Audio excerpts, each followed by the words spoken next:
What's up, everybody? This is Bryson Fowler, Boss Talks on the Rooftop, and we are live here at Cordova Cigars, located in Pensacola, Florida. We're here for Pensacola Cigar Week. What an amazing week it has been. It's a weekend filled full of events, and my man James of Cordova Cigars has given me the honor of having time with him while he's hosting the events here. What's up, baby? How's it going, man? Hey, everything's good, brother. Everything's good. How you been? Great. Everything's great. Let me help you out there, bro. Yeah, everything's great. Surrounded by beautiful people.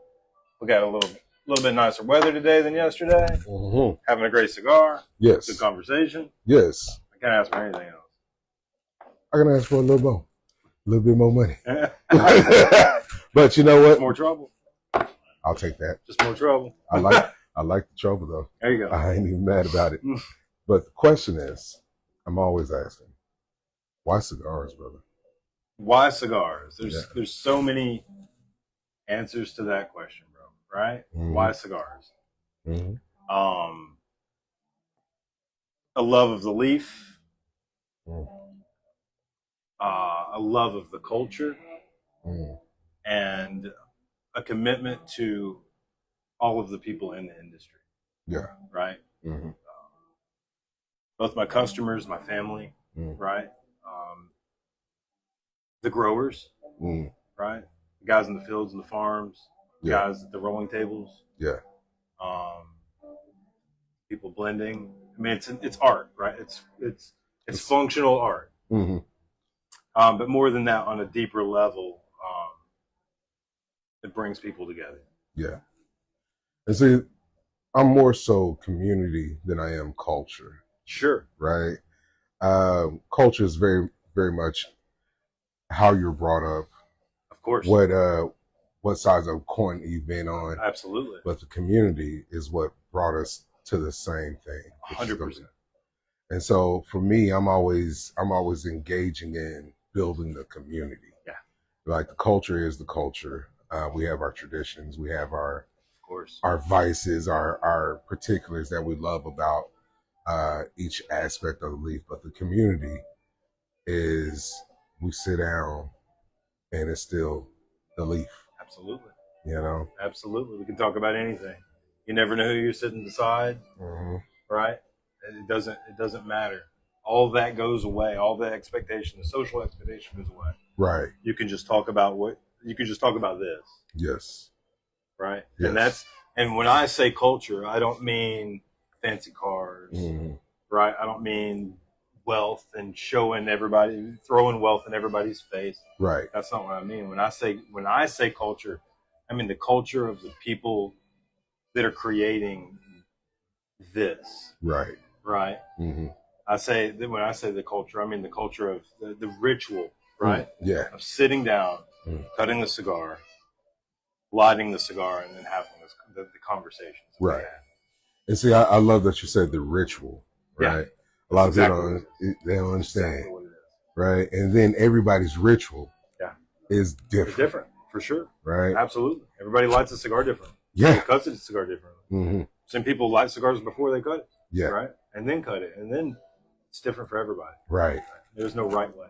So what is your way for starting your ritual out when you go into enjoying a cigar? Man, that's tricky. That's tricky. It all starts with selecting the right cigar for the right time. How much time do I have? Don't want light, medium, or full, because I love it all. Yeah. I'm not one of those people that stay in one lane. Right. I found myself lately smoking when I go to begin my ritual, starting with something milder than I would have a year ago. Right? Really? Yeah, I found my palate's changing a little bit, which it does every season. It does every year. It's constantly changing and evolving. Right. So it begins with selecting the right cigar for the time. And it can be morning, noon, or night, and it can be mild, medium, or full. And there is no right or wrong answer for my palate as to when those things occur. Right. It has to. I let the cigar pick me. I love that. Instead of me going, oh, I know exactly what I want. I'll walk in my humidor and I'll spend 30 minutes in there. I stock the thing every day. Yeah. I order every cigar that comes in this place and have for 10 years. Yeah. I order and receive all of them. And so I never just go, I know exactly what I want. I go in, I walk around the humidor. Sometimes I'll be in there lost for 30 minutes trying to find out what I want. Trying to figure it out. Yeah. And I just let one pick me. Man, that makes a lot of sense because I often wonder if I have the same issue. Does someone else have the same issue as I do? Sure. It's like in my humidor, I have this from over here, this from over here, this for this person. I get a lot like cigars. I have cigars. Like I go to the lounges to patronize the lounges. Of course. But cigars, I have an abundance of, which thank God for it. Absolutely. Because it's a passion of mine. I love Blessed. it. Right? Truly. And picking one out is damn near the hardest thing. It's painstaking sometimes. It's really painful. It's so difficult. It's like, man, you're gonna get smoked, but I don't know if I want to start Not you off right just now. yet. Yeah. It's just, You wait your turn. yeah. You're talking to me, but I don't think you're talking to me like this one over here. Exactly. All the time. That's every single cigar, every single day for me. Yeah. So what has it been like just being able to stock your humidor? Like, what is that process like going into being a tobacconist such as yourself? Challenging. And one word, challenging. Right? Because you can't, I learned early on that you can't just pick cigars that you love. And sizes specifically that you love, right? Because there's a lot of sizes and a lot of cigars that I would carry in there, but they're not popular enough. They don't sell quick enough. Like it's difficult, and I'll have some selfish orders here and there. Well, I'm like put a box of Corona Gorda, put a box of Petite Corona, Petite Lancero, some of the smaller connoisseur sizes that I adore. That just nobody will buy but me. Right. I'll throw a box here and there, and you can walk the humidor and say, okay, Robusto Toro 660, Robusto Toro 660, Robusto Toro Churchill, Robusto Toro Petite Lancero. You pretty much know that was you. A selfish one. that was me just sliding one in. Yeah, somebody may enjoy this, but I know I'm gonna enjoy it. I don't necessarily have to sell it because I'm gonna smoke them all. Right. Having said that, I started my real passion for cigars was those connoisseur sizes, those smaller sizes. I've really come to appreciate a Toro, Toro Grande, a Robusto. They just stay lit better when I'm working. Yeah. And I found myself always working now. Yeah. So I don't have to baby it as much. They don't go out as often. And I can still enjoy the smoke without having to fight it so much. Yeah. Now on the weekend, if I'm in my pool or something like that, I'll usually have something in a smaller ring gauge where I can take the time, peace and quiet, just total silence in my pool, smoking a cigar. Man. No other distractions. Yeah. And that's when I can really let loose and enjoy something special in the size that I've curated for myself. Right. Because I don't always have that luxury. Right. And see that I like how you point out the Toro size because I'm a Toro guy because I'm always working. Of course. So for me, ain't going out on you. It ain't going out on me. And everybody's like, you got to do the Robusto. You got to do the pig. I'm like, look, guys, I'm usually either at my computer working or I'm out in the field working. Yeah. Doing something with the roofing business, and I need something that's gonna tie me over while I'm in between jobs and going in my space. And you know what? Having a Robusto is nice. Yeah, don't get me wrong. Full flavor, sure. Yeah. But it takes too much of the enjoyment away when I gotta find another one. Well, and I found like if I'm working, if I'm doing something with my hands, or if I'm busy on calls. Regardless of what I'm doing, if I'm really in it and I'm smoking a Robusto, the little shorter size, that smoke's hit me in the face the whole time I'm smoking it. So it can be a little bit of a distraction from other things that I'm doing. Right. That's the last thing I want a cigar to be is distracting. Right. It's there to help me out. Right. Not fight me. Right. So. Right. Say that. Yeah. So again, it goes all the way back to picking the right cigar for the precise moment I want to smoke it. And I like to put thought into that. Yeah. That's the beginning of the ritual, right? Mm-hmm. It starts there. Right. With picking the right one. Yeah. And my job as a tobacconist isn't to do anything but help people pick the right cigar for the right moment. whether that be a graduation celebration, whether that be a celebration of life, whether that be a Tuesday after work. Right? Tuesday. Right? Yeah. Celebrate a Tuesday. Yeah. Celebrate every moment you can. Absolutely. And smoke, smoke the best that you can. Right. Right. And reward yourself. And what's so crazy is like you have a Davidoff shelf, you have the Opus X, you have a line of eclectic cigars here at this particular location. Like I told you, I like to go different lounges, sure, and find things that I can't find back home. Of course, we all do that. Yeah, so we all do that. So that's why I'm like, shit, this wasn't going to be an expensive trip for me, but now I run into you and you make this really expensive. I'm sorry, I try not to. It's not my intent. I assure you. Yeah, it is. It's not. It's your fault. It's because you turned me on to the Davidoff Puros Dominicana. Yeah, and beautiful cigar. I absolutely love it. It's beautiful cigar. Yeah, and I mean, I got the Perfecto Toro, I think, and I just sat there and I vibed out with it. Last night actually, and I was like, tastes like a chocolate cake, like you said. That's what it tastes like. It tastes like Swiss chocolate cake with a little bit of pepper. Yeah. Like it's beautiful. It's a cigar, and I told Alex. I don't know if you met Alex from Davidoff. He's the brand ambassador for Davidoff. Oh, okay. Alex is a great guy. If you ever get to meet him, you need to interview him. He's awesome. Okay. Love the guy to death. But I told him, I was like, man, that's the cigar I've always wanted you guys to release, right?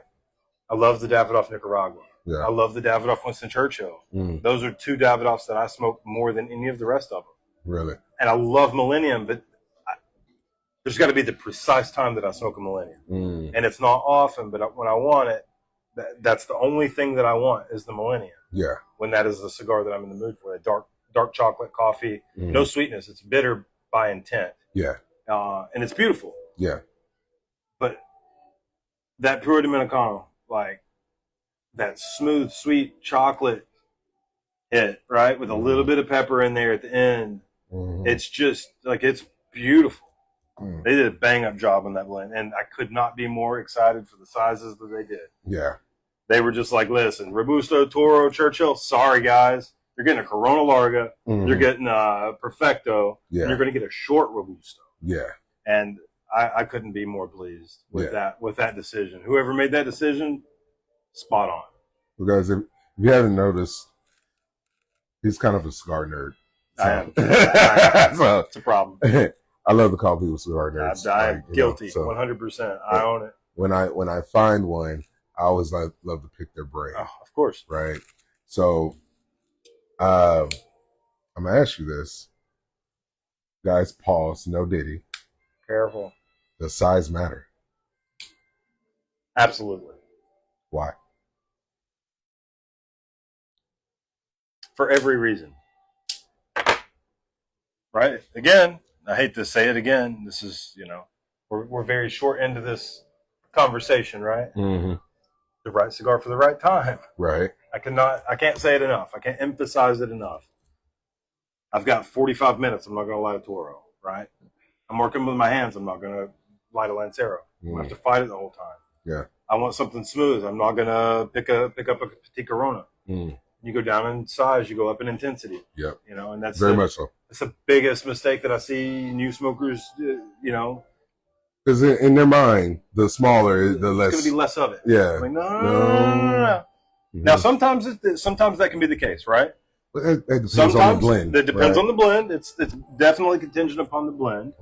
But if I've got the same blend in a Toro, and a Grand Toro, 6x54, right, and I've got the same blend in a Petit Corona, the Petit Corona is going to be more intense. Yes. It just is. It's going to get you there faster. You're going to taste more of that rapidly. If you're going to taste more of the money. Yes. That's what I tell people all the time. How much of the money do you want? If you want to smoke a 770, enjoy it. Right. Because that's what this is about. I'm not here to tell you how to enjoy your cigar. Right. So yes, absolutely yes. So much yes. All the yes. Size absolutely matters. So ladies, size does matter. 100%. Fellas, no matter what they tell you, size does. And sometimes smaller is better. You heard it here. Sometimes smaller is better. Ladies, only in cigars. What? Well, to each his own, right? Because that's what this is about, is the leaf, the cigar. Like 100%. It's to each his own. Your own palate can cultivate your experience. So at Cordova Cigars, what do you want us to experience when we come to your lounge? You got 3,000 square feet, and it's like amazing here. Yeah, you can always get it's all separated, and we got different rooms, so you can always have a little bit of privacy if you want. Mm-hmm. What I want people to feel when they come into our shop, right, is a sense of community. Mm-hmm. Is a love for truly great cigars. Mm-hmm. And camaraderie, right? Yeah. I want everybody to be comfortable. Yeah. I want everybody to feel welcome. Mm-hmm. You know, this is an industry that for far too long has been stuck in the Stone Age. Yeah. Of, no, this lounge isn't for you, or this lounge isn't for you. And I've seen it. I've seen the ugly side of that, mm-hmm. of the retail side of this industry. Right. That's not what we are. Mm. Come in. You're welcome. Yeah. You want an infused cigar? Come in. Yeah. You want a 7x70? Come in. I don't have a lot of them because I'm short on shelf space, as you've seen. Right. Right. I'm tight. Yeah. It's real tight in there. What? It's funny you say you're real tight. It's just like you just have a lot. Yeah, it's a lot of shelf space. Yeah, you got a lot of facings. Yeah, we have a bunch of facings. Man, my God. And I'm low right now, but I'm waiting on orders from the trade show. Yeah, just waiting on orders coming from PCA. Yeah, hell, where are you gonna put all that? Yeah, we'll figure it out. I'm really good at Tetris. Yeah. Yeah, man, shit, blocks and blocks and blocks. Right. That's it. So there's when you walk into the humidor, it's straight ahead, so you can't miss it. It's just wall to wall. He has an aisle in the middle of the humidor. It's got cigars, and then before you even walk in through the humidor, there's this Davidoff cabinet humidor. It's like covers the whole front wall that's going into the humidor, to the main humidor. And then before you even turn to your left, if you turn to your left, you'll see a whole nother cabinet with Atabey, Byron, Alfonso. And then you have PG. Yeah, PG. Paul Garmirian. And then I'm just like, God damn it. And I was just here last night. Did you look into the shelves and down below all that stuff too? I was still looking. Those pull-out shelves? Mm-hmm. I got all kinds of stuff. Yeah. So that's that cabinet is my fun cabinet, right? If you can come in at anytime, and if you look across from the Davidoff cabinet, we all know what to expect from Davidoff. Some people love it, some people not as much. But they do make extremely, extremely good cigars that are consistent. Yeah. Right? Across from that cabinet that I put in is just stuff that I think is incredible. And it's constantly changing and constantly rotating. I just had a really good customer of ours who is here at least 3 or 4 days a week. Wow. At minimum. And he came up to me yesterday. Before the cigar weekend was going on and everybody came in. He said, man, I tried one of those Paul Garmirians, PG cigars. He said, it was really great. I said, well, it's in that case. It's going to be great. Yeah, he was like, but I thought everything in that case, and he said, I don't know why, but I thought everything was going to be $40, $50, $60 a cigar. Yeah. I said, no, that's not what that case is. No. Said, yeah, there is some $40, $50 cigars in there. There is. I said, but that's just stuff that I think is phenomenal. Right. At any price point. There might be a box of cigars in there that $9 a stick. Yeah. It's just stuff that I think is incredible. Yeah. At any price point. It doesn't matter. If I smoke it and I'm like, man, that's special. Yeah. It's going in the case. Yeah. And I'm going to make room for it in the case. And see, that's another thing that I wanted to talk to you about, because I'm like, man, are you just like an elitist when it comes to cigars? Because I'm looking at them. But then when I looked at that cabinet, I'm looking at Alfonso, I'm looking at the Atabey, I'm looking at the Byron. Then I see the PG, and I'm like, going by pricing, doesn't make sense. Doesn't make any sense at all. Doesn't make any sense at all. Going by pricing, it didn't make sense. And then I was like, I'm gonna ask him about it because I'm very curious. So for you have this is like the top shelf pricing. Yeah. Throw it out your mind. Absolutely. This is all about palate and all about palate. It's all honestly like that cabinet is kind of an expression of my palate, like a really condensed version of an expression of my palate, as much as I can fit in. Like there's probably 30 other cigars that I would like to have in there, but there's only so much space in the cabinet. Right. That's why it's ever changing. Mm-hmm. Sometimes I'm just like, well, let's pull that out and let's put a couple of these in there. Right. Because it's just stuff that I think is smoking great. Right, right. It's just, or with the PG, right? Mm-hmm. That was kind of an interesting thing that just kind of popped up. I called him one day. We struck up a conversation. I really got along with the guys. And then I smoked some of their cigars, and I'm like, damn, they're all good. Mm. Like, this is a problem. Yeah. They're all good. They're all and good. it's kind of cool. It's a niche thing. It's an opportunity to get to smoke age-stated cigars. Right. So for those who don't know, like that, it's really interesting. All the cigars have age on them. Mm-hmm. All of them. Yeah. And I even went so far as to go in and write the date of when each of them were released on the boxes. Wow. So it'd be an easy reference for any of our shoppers to go, Mm-hmm. 2008. Those cigars were rolled in 2008. That's I've crazy. got some that were rolled in 96 in there right now. Get the fuck out of here. Yeah. Huh. It's pretty interesting to see what happens to a cigar, the Connecticut wrapped cigar from the DR. Now, from 96. Let's say that I don't know what that means. Sure. Right? Yeah. Because we're about educating, right? 100%. You know what I'm saying? And the more you guys know, the more you understand why a cigar from 1998, almost 30 years, it's like 28 years ago. Old enough to smoke itself. Right. Old enough to smoke itself. Why does that matter? Honestly, I'll be honest. It's no different than whiskey, right? Mm-hmm. So you get older whiskeys, and some hold up really well, and some just don't. Mm-hmm. Some take on too much of the barrel influence in whiskey. Same thing's true in cigars. Sometimes they take too much of the cedar influence from the aging humidor. Mm-hmm. It's an interesting opportunity to see what happens, how tobacco develops when you age it. Right. It is a distinctly different experience. Yes. It is smoother, as you well know. Right. But it starts to pick up more of the cedar influence and lose spice level, right? That's one of the first things to go is strength and spice. Yeah. Now, if the filler has a lot of legs, if it's stronger filler, Mm-hmm. a lot of times it can retain some of that strength for a good long time. I've had some aged cigars from Tatuai that I've aged in my humidor that have held up really, really well.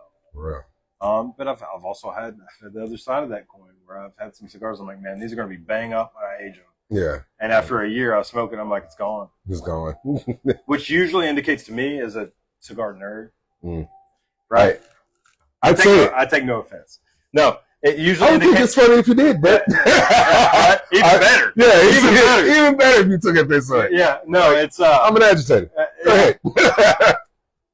That's usually an indication to me that cigar was the flavor and body and strength in that cigar primarily came from the wrapper leaf, right? Mm. I call them wrapper bombs. Yeah. I'm like, that's a great cigar, but you need to smoke it now. Yeah. Right? You don't need to lay that down. You don't need to age it because I've done it. Yeah. And it doesn't stand up. Like Padron, I love Padron. Yeah. And man, I've tried to lay down Padrones for 13, 14 years. It does not work. It does not work for my palate, right? For me personally. There's a lot of people who enjoy it, and that's great. That's awesome. It's not for me. Yeah. Right? It loses the thing that makes Padron interesting. Davidoffs tend to age well, but they're phenomenal. They're ready out of the box, but they do age well. They lose some of that Dominican tang that I got out of Dominican tobacco. Yeah, It's real citrus, a little acidic. Yeah. Dominican tobacco has a unique, distinct flavor to it. It's always, I get a very similar flavor from most Dominican cigars. It's never missed. It's always that tail pointing. Like if you do a blind taste test, like the Pepsi or Coke challenge, right? You can usually tell when it's from the DR. You can tell when it's You're from like, the DR. ooh, that's citrus. Yeah. It tastes like citrus pill to me, right? Yeah. I get a distinct, it's just my palate, right? It's me being a weirdo. But for the longest, it was like a cardboard taste to me. Sure. For the longest. Yeah. Right. But that was just because my palate hadn't matured. Sure. And so now it's kind of like there's a whatever ginger. Yeah. There's for sure. I can see that. I can see people getting ginger. I can see people getting ginger. I get a lot of citrus pill. I get some grapefruit out of some of them, oddly enough, like that kind of weird grapefruity thing. Yeah, because if you're not a fan of grapefruit, that'll turn you off of Dominican tobacco. For sure. And I don't like grapefruit. Me neither. Right? It doesn't do it for me. So when I get that grapefruit note, I'm just like, I hope that it kind of calms down a little. And oftentimes it does. But it's funny how they mix it to where it does taste good, but you can still get that distinct taste out of there. Yeah. Because that lets you know it's from DR. Yeah. So Yeah. I definitely know when I light a cigar from the DR. Yeah. Yeah. It's from the DR. Yeah. So guys, that's usually the difference in between like a Nicaraguan. Nicaraguan has more of a sweeter note to it, a richer sweetness to it. Dominican has kind of like that citrus backhand grapefruit flavor to it. For me, it's kind of like a ginger. So top note. Right? Yeah. Versus deep, kind of hit you here. Yeah. Which is Nicaragua. Yeah. And then when I smoke DR, it's more top note, more bright. Yeah. Right? Mm-hmm. It's the best way to describe it. Bright. Right. It's real bright on your palate. Even the Maduro, a lot of the Maduros. Like a star. Yeah, right? like a twinkling star. Right. That's what I envision a twinkling star would be. So when you are going through your humidor, how do you decide on what you need to put in your humidor? Because like you have a lot of legacies, you have a lot of mainstays, some boutiques, right? How do you decide on, okay, this is what my community loves? I smoke it. Okay. I don't bring anything in blind. Nothing. When we just recently brought in Paul Garmirian, right? Mm-hmm. I called him up and I said, hey, I know your company. I've been following you guys for years. I've smoked your cigars in the past, right?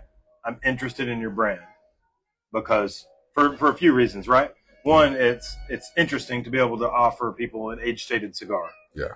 And let them experience that. Right. Two, I know who made their cigars for them. And the price point was really attractive to be able to experience that. Yes. So I take everything into account. Price point, brand presence, how well they're branded, how well they're going to look on my shelf, right? Is that going to elicit someone to pick it up and try it? Right. And I don't care how good the cigar is.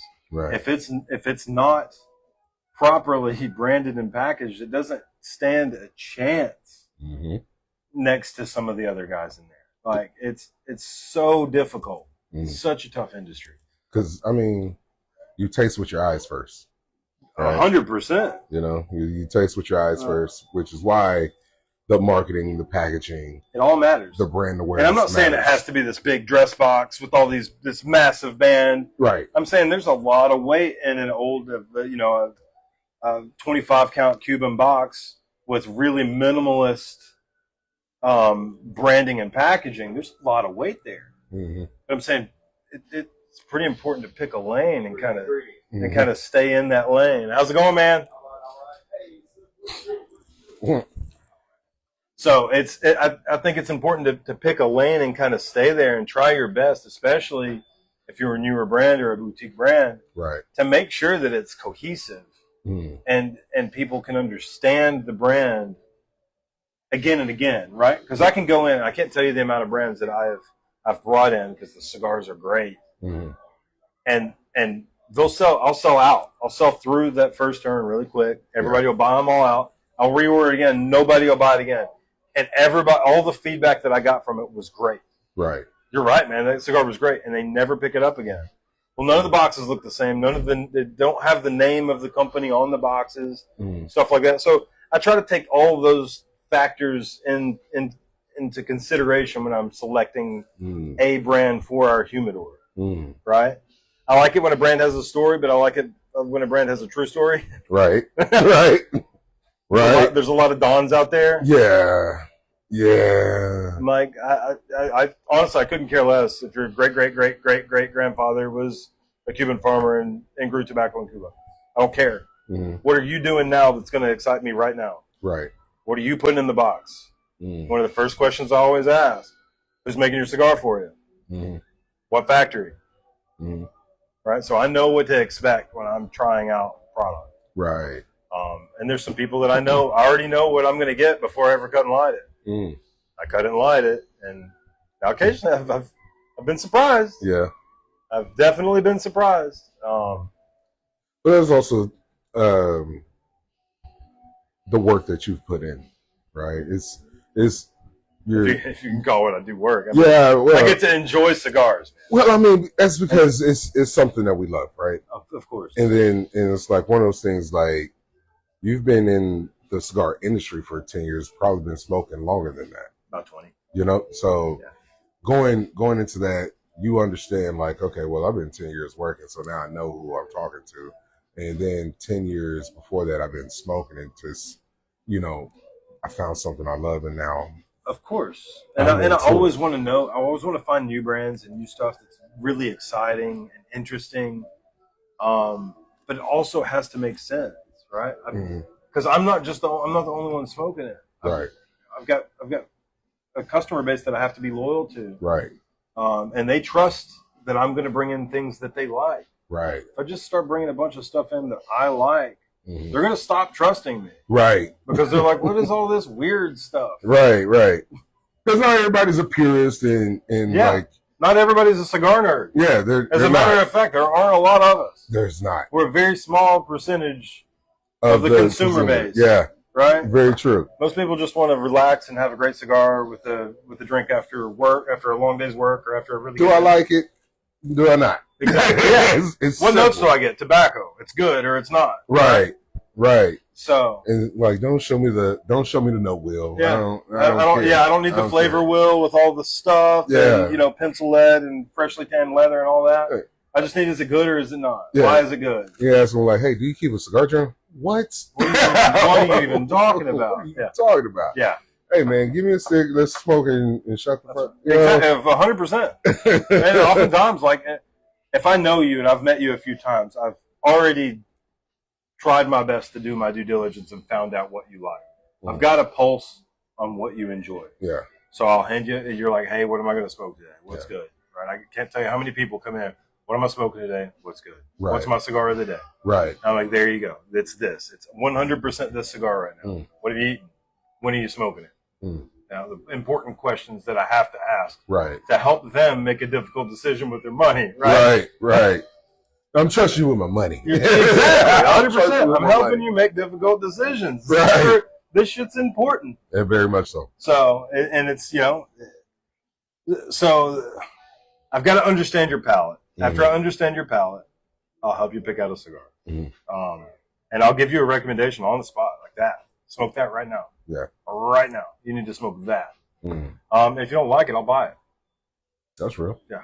That's real. I like that. Yeah. If I'm wrong, I'm wrong. Yeah. I'll take it on the chin. Yeah. Put it out. We'll try this again. I did it last night with a really good customer. I know her palate well. She picked the cigar. I didn't. She goes, is this good? I said, that cigar's great. She lit it. She was like, I was like, well, you smoked it at the wrong time. Yeah.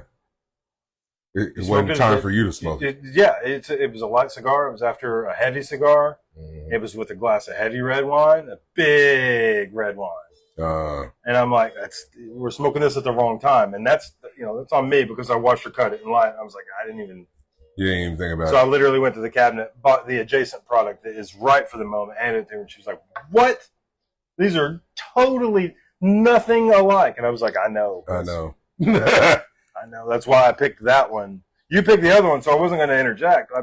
I thought that you wanted a nightcap of let me walk it back because I'll do that sometimes. Right? A lot of people want to smoke light early and then progress to the heaviest thing at the end of the night. Right. Oftentimes, I'll end my night with a Connecticut, something light to cool my palate off. Let's just leave it all out there now. Let's just calm it down. I've already smoked 3 or 4 cigars. Just calm it down. So I just. See, I'm the exact opposite. I'm like, we're all the way up there. We're gonna stay up there. Put me to sleep. Yeah. Put me down. Yeah. Put me out of my misery. One of my guys, Dan, who you met last night. Dan was working with me last night.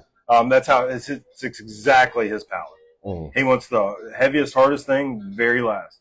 Oftentimes, I'll start with the strongest cigar I can. Yeah.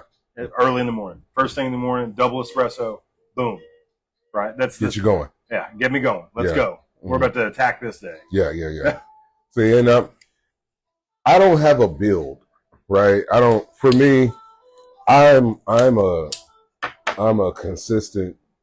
Like, okay, well, we're getting started. I get my coffee, get my cigar, and I like to start out heavy. Like Connecticut, like is a little too light for me. Sure. Right, because then I'm gonna burn it down within the first 30 minutes. That was me for a long time. Long time. Yeah, and then I'm gonna go to the next one and like, all right, now we can officially really start my day. Sure. So instead of just dicking around with it, yeah, I just go right in. Yep. Go right in for the kill and be ready, locked in, and loaded. Of course. And then at the end of the night, I'm like, okay, now it's heavy enough to let my eyelids close. Yeah. So that's where I'm. Put me to sleep. Yeah, put me to sleep. Get me hungry. Yeah. Let's go. Yeah. So for me, like I smoke all over the board. Sure. So Me too. It's just I'm everywhere. Yeah. Everyone's like, what do you like? Yes. I smoke it all. I like great tobacco. Like when you were walking me through the humidor, what do you like? Well, I'm all over the place. The only answer that I have to that question is I like great cigars. Mm. So I got to start using that. Yeah. I don't care if it's $6 or I don't care if it's $60. Yeah. I want a great cigar. Yeah. Leads me to my next question. Yeah. Top 5. Come on, man. Everybody likes Come lists. on now. Everybody likes their list. Come on now. Everybody's different too. What's your top 5 cigars? I don't have one. You got to. I don't have one. You got to. You got to pick one. I don't have one. I can tell you. Let's do this, right? Mm-hmm. Let's be fair. Let's compromise. I like negotiations. Let's be fair. Mm-hmm. I'll tell you the cigars that I'm smoking right now. The 5 cigars that I'm smoking the most of right now in my life. That works. Right? That works. And that's subject to change. What's tomorrow? Tomorrow's Sunday. That's subject to change Monday. Right. But as of right now, your weekend smokes. Right now, I smoke a ton of this cigar.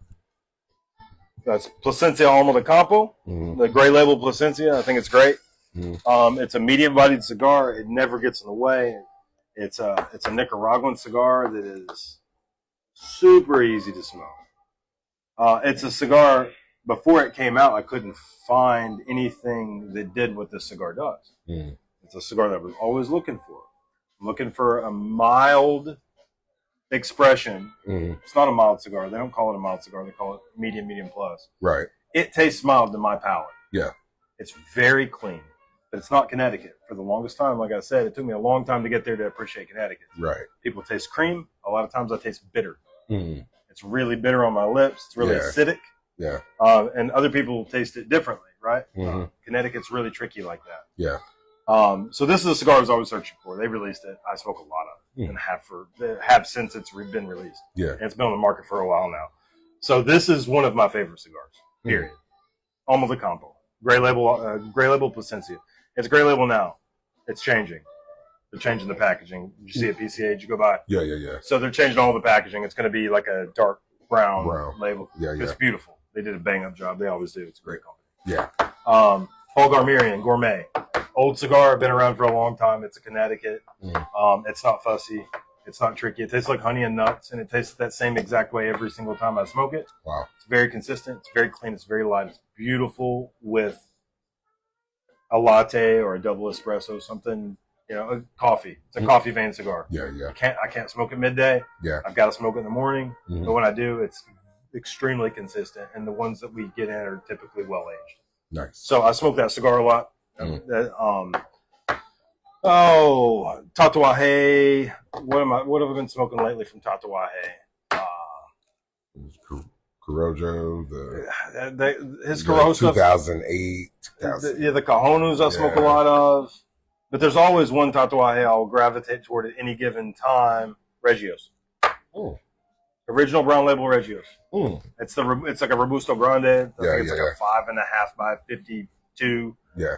It's not a long smoke. Don't hold me to it. Sizes are all over. They're all over. Don't worry about it. Just a lot of heavy earth, soil. Mm-hmm. There's sweetness in there.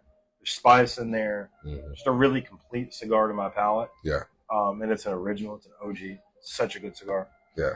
And I can smoke it any time of the day too. I like cigars that are flexible. I can smoke it with my coffee in the morning, or I can smoke it as the last cigar of the evening, and it'll get through anything that I've eaten or drank. Right. With the exception of that PG. That's reserved for morning or early lunch only. So there's 3 of them.